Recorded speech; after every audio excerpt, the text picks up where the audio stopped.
it was all the same. He wanted to get killed. Yeah. Because he wanted this war to start. Yeah. He wasn't like, hey, you guys got some sugar? Yeah. It did make me think, though, not to deviate too far, but Wizards' first rule, right? They thought the mud people were dangerous, so they sent this guy over there. That guy obviously thought the mud people were dangerous, and he was like, I'm going to fucking start this war. He wanted to, and or they were afraid that the mud people had become a danger to them. So that started this whole avalanche of shit that eventually got that guy killed and apparently started a fucking war. Now, it hasn't happened yet. They're still on their way. But all of that happened because the Bontok were like, nah, these people are dangerous for whatever reason. And now I get this all happens very fast. Richard doesn't have a lot of time to actually like react to this information. Okay? But if I was Richard, I would probably be like, are you fucking serious right now? Like, seriously serious? This all has to be connected, or somebody is, like, punking me right now. Because, seriously, one more thing. I didn't need one more thing when the fucking sisters showed up. I'm already dealing with Skreelings and, like, a pissed off fiance because our wedding keeps getting fucked, and I can't fuck her, and, like, I just need somebody to calm down. Yeah, it's a lot. He's spread entirely too thin right now. Just like what you were saying. He's got to be like, are you fucking kidding me right now? I'm busy. Fuck. I already had too much to deal with. Yeah. No, you wouldn't say fuck. He would say bags, wouldn't he? Yeah, he would. But now they're in danger because it's obvious the village is distracted, right? They're going to have this gathering. They've been doing the drums and the boldus, which actually they had a better description in this book than the last one. I think those are like those long wooden sticks with the notches cut in them. And then they drag sticks across them. So it's like, ricket. Oh, you know what I mean? Yeah, I think that's what they are. Maybe bigger than what I'm picturing them as, but that's what it sounded like. Oh, yeah. And there's people smoking doobies in the corner. Yes. Yep. The whole group disappeared. And yeah. Nobody's paying attention. No. But because nobody's paying attention, because they've been making all this racket, and the Bontok know for sure they're not paying attention, they're able to get the drop on these people if they wanted, if it were happening right now. Well, Richard is convinced it is. Right. I'm just saying tactically, whether or not they're aware, they could totally be sneaking in. Yeah. Yeah. And that's where Richard's head is. Right. Like, I think that's the thing that was a little bit, I don't know if I want to say ridiculous to me, but he was like, I don't think he saw in the vision them coming right now. He saw that they were upset and that this would start a war, and then, like, deduced that because we're all having a party right now, they're gonna fucking come. He didn't have any real basis for that other than we're having a fucking party, and it would be convenient for them to come right now. For them, not us. Right. I mean, I don't know. I kind of got the impression that it was happening right now. That while he's telling them about it, he says that they're going to come from the north, and that part didn't come in the vision. You know, I'm thinking back now, I don't think it actually mentions whether or not it's going to happen, like, right now or next week. It's just urgent. He ate the meat and had a fucking vision. That would probably get me pretty excited, too. Hey, guys, I just ate this thing, and I was totally, like, well, not really tripping because I'm back already, and that was like 3 whole seconds, but I got some stuff to tell you. Check this out. He does seem a little bit high, though. It would make sense, okay? If he had partaken in one of the doobies that was circling around, that he would have had a vision and been like, oh my god, dude, these people are coming. Oh my god, dude, they're fucking coming right now. We need to go. Yeah, you'd be a little spazzy. It's like Rocco in Boondock Saints when he, like, spoiler alert, kills the guy in the diner and then, like, kicks the door open to the apartment. He's like, start getting excited, motherfucker. We gotta go. It's gotta be something akin to that. Yes.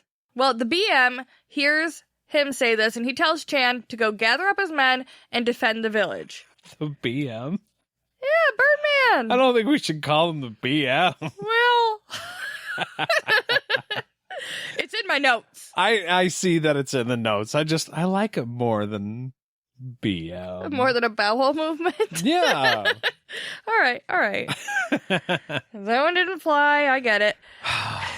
Well, Chan and Richard do go back and forth about the direction they're coming from, if they come. And Chan is thinking actually fairly rationally about this. He's like, they're from the east, motherfucker. They're not going to come from the north. Why? That's extra walking. Nobody wants to walk extra. Right. Channelin's whole point is these people don't think tactically. They wouldn't think, we live to the east, so let's go north, because that'll fuck them up. Channelin's saying, they live to the east, so they'll be like, well, they're just right there, so let's just go fuck them up. Yeah, because they're not fighters, so they wouldn't think strategy and, like, try to plan ahead. They would just go, let's go fucking get them, guys! Right. They're more of like a torch and pitchfork kind of people, you know? Grab whatever it is you have, and we're headed that way. Especially because this is like a vengeance mission, too. Right. You're essentially, your Birdman's son was just murdered. Right. It's time to get even. And Richard says he has no real basis for this. He just knows. They're coming from the north. You should fucking trust me. I'll give you my sword and my life as collateral on my word. The Birdman trusts Chan's judgment. So whatever he chooses, the Birdman's going to back. And Chan isn't going to listen to Richard. Right here is kind of where we get a better picture into where Chan's coming from. Because he says, look, I don't fucking like you. Essentially. Okay, I'm paraphrasing. I would love to get the opportunity to kill you, but I'm not going to do so at the expense of my people. Or like at the cost of their lives. You are not worth it. I would much rather you stay in the village if it means my people would stay alive. So in past books, we've learned that the bad guys believe that they're doing right. And that's part of what makes them so dangerous. Here, Chandelin is obviously a antagonist, you could say, to our protagonist, Richard. He's causing trouble. He's always getting into his face. Even though he's doing all that, it's because he has the Mud People's best interest at heart. And the Birdman warns him of that. He's like, look, I'm going to trust your judgment, but it had damn well be a fighting judgment and not a personal one because you and Richard don't get along. And I mean, to Chan's credit, too, he is going to go out into the dark with all of his men and look for these people. Even if he doesn't fully listen to Richard, he is going out and like, all right, man, we'll go look for the peaceful people who are probably attacking us. Uh-huh. Yeah, and on Richard's word and nothing more than that. He did eat the meat, but did he have a vision? It sounded like he had a vision of the man being from the Bontoc. I don't know. I was kind of confused because he ate it and he was like, yeah, I saw the dude. Okay, so that's all it was then. Richard says straight up, he doesn't see them coming from the north in the vision. He just knows somehow. So I guess that's what I was going to ask. Chandelin didn't get that information, so that is the information that he's fighting Richard on. Right. Not necessarily that they are coming, just that that's who it was and that they're probably pissed. And so that actually makes your point of it's probably not something that is happening right this second. Because if it was right this second, Chandelin probably would have seen that and then been a whole lot more motivated to like go out into the woods, whether it be east or north. Yeah, I do not think that the vision that Richard got was of them attacking. Or if it was of them attacking, which I don't think it was not like easy to tell when it was going to happen. Richard is just using his seeker brain to be like, nope, this is what's going to happen. Just because he knows shit. But Kahlan calls Chan a fool again, even though the last time she said this, Richard also disputed her on it. I don't know why she keeps being like, he's an idiot, huh? Because Richard's like, no, man, he's like defending his people. I respect the fuck out of that. But he's going to go protect the village himself because he's not just going to like ignore the fact that he really believes these people are coming from the north. The balls. I mean, okay. From Chandelin's point of view, he's like, no, dude, you're wrong. They're coming from the east. I'm going to grab my guys. My guys are grabbing 10 guys, and we are all headed that way. East. I'm pointing east. Oh. It's actually not east. It's my right, but whatever way that is. But then Richard, okay, from their point of view, is saying, all right, well, I'm going north, so here I go to go fend off an army. Not really an army, okay, a village full of potentially angry, non-fighting people, but still, a lot of them, one of Richard, he's still not cowed. Yeah, it was a very, I don't know, it's weird reasoning, I guess, because number one, you're right. The village would be like, oh, if you're going to help, you should probably help the other people because you're a very good fighter and they're all over there. So you should go with them. Yeah. But also, he's like telling them that they need all the people in the village to defend against everybody who's coming. But he's going to go by himself. And he has to go by himself because he doesn't want to risk other people coming with him who are not fighters, which I understand. He's not trying to, like, throw people into death. But also, I don't know. It was just a weird circular reasoning. Like, you need all the village to defeat these people or we're all going to die. But I'm going to go on my own and try to do it because otherwise, I don't know. Why don't you just stay in the village and, like, wait? Probably because he can't wait to prove Chandelin wrong. So he's like, I'm going to prove you so wrong, motherfucker. Give me my sword. Cool.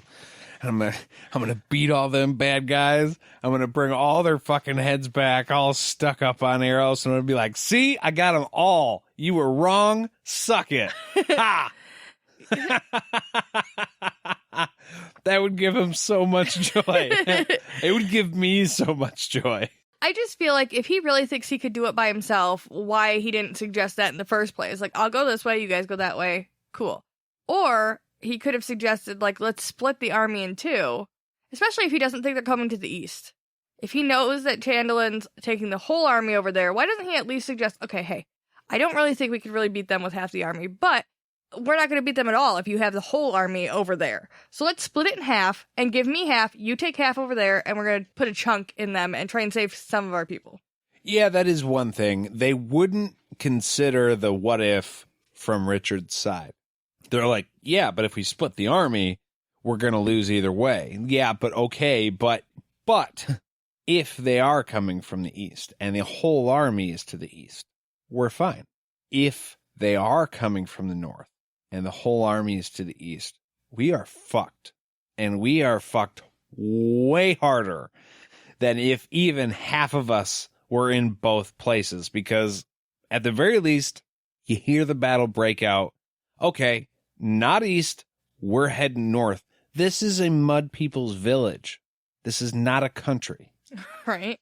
There's a lot of different villages, what I assume to be in this area, or maybe it's literally just those two. Either way, they are close together. We're talking local. These people don't, like, ride horses, it doesn't sound like. So you're going to be able to hear a battle start. And if you're in the wrong place, at least then you can move to the right place and do something to help. Not if the whole village is still partying. If they're like, this is great. Just a whole bunch of drunk and apparently stoned people in the corner just be like, there's a battle. Fuck yeah. But at the very least, having half your people in both places will slow the people down. Yeah. Oh, yeah, absolutely. I believe that would have been the smartest tactical move.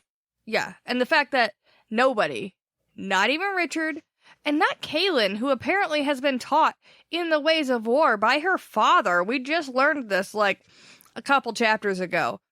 Think about that. It was a little bit funny to me. I'm like, this is just weird reasoning that Richard's just like, I'll go by myself. Okay, Seeger. Sounds great. That's his decision. He's going to leave some men to hold the village just in case. He's also thinking maybe he won't look like much of a threat if he goes by himself. Kahlan agrees with him on that, but she's like, I'm going to go with, because, you can't talk to people.